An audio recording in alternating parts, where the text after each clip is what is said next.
1 মিনিটেই শিখে নেব বাগান বিলাসের ডাল থেকে চারা করার পদ্ধতি। ডাল থেকে চারা অনেকভাবেই করা যায়, তোমাদের সব থেকে সহজ পদ্ধতিটা দেখাবো। চারা তৈরি করার জন্য প্রয়োজন পড়বে পেন্সিল শেপের ডাল। সবুজ কচি ডাল থেকে চারা করা যায় না। নিয়েছি প্লাস্টিকের গ্লাস এবং ছিদ্র রয়েছে। চারা বানাতে লাগবে মাটি এবং বালি। এখানে দুটো লেয়ার করব। নিচের লেয়ারে 50% দেব মাটি এবং বাকি 50% লাল বালি।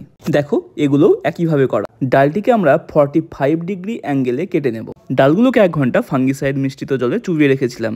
নিয়ে নেব কাটিং এইড পাউডার। এটা হচ্ছে রুট হরমোন, খুব দ্রুত শিকড় বার করতে হেল্প করে। অন্য একটি ডাল দিয়ে গর্ত করে নিয়ে তারপরে বসাবে। রুট হরমোনটাকে অক্ষত রাখবে। উপরের কাটা জায়গাটাতে ফাঙ্গিসাইড লাগাবে। এরপরে দিতে হবে জল, যেন উপর থেকে নিচ অব্দি পুরোটা ভেজা থাকে। এরপর নিয়ে নেব একটি ট্রান্সপারেন্ট পলি এবং সেটা দিয়ে ঢেকে এয়ার টাইট করে বেঁধে দেবো। এটাকে ডিরেক্ট সানলাইটে রাখা যাবে না, আলোযুক্ত শেডে রাখবে। দিন 15-এর মধ্যে বেরোবে পাতা। পাতা বেরোলে এরকম ফুটো করে দেবে, কিছুদিন রাখবে, তারপরে ওপেন করবে। ঠিকঠাক ভাবে শিকড় আসতে মাস 1.5 সময় লাগবে।